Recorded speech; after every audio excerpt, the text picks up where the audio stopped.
werden appears pretty often when you speak or when you listen to Germans. That's because it's used in 3 situations. The first situation is the clearest one. It's simply a translation of the verb to become. This sentence, ich werde Vater, translates into I become a father. And you see, werden is the only verb here, making it a full verb, in German Vollverb. This will be relevant later in the perfect tense. The second usage is for the futur, futur 1, for example. Also for the futur 2, which we won't cover at all.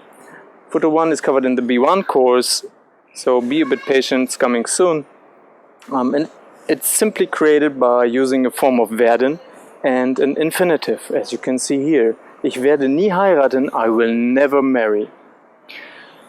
While we use the futur mainly for assumptions, oh, she will be at home, I guess, or for really certain predictions like this, that you're very sure about not ever to get married, werden here means nothing. It's simply a helper verb, that's why we call it Hilfsverb.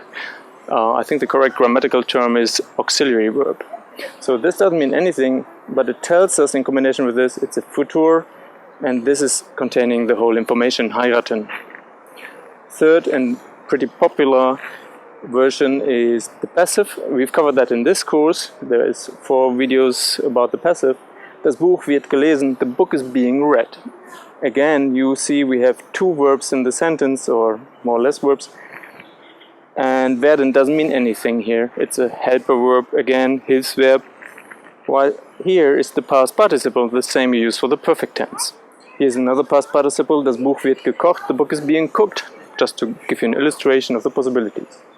So this is how you use werden, and it's pretty clearly to be distinguished. Yeah, so it's either alone in the word, then it means to become. There's an infinitive, it's the futur, and if there's a past participle that you know from the perfect tense, then you are using the passive. A quick look on the forms. You see I've marked the do and the it, he, she, it form. This is the only time when it's irregular, and you know that the irregular verbs in the present tense simply change from e to I, or ie, or from a to a umlaut. So it's following the rules, but this one is a bit special. There is not a T here, there is a D. So with this, go to the exercises and practice it a bit, try to recognize these 3 situations, and you'll be fine with werden.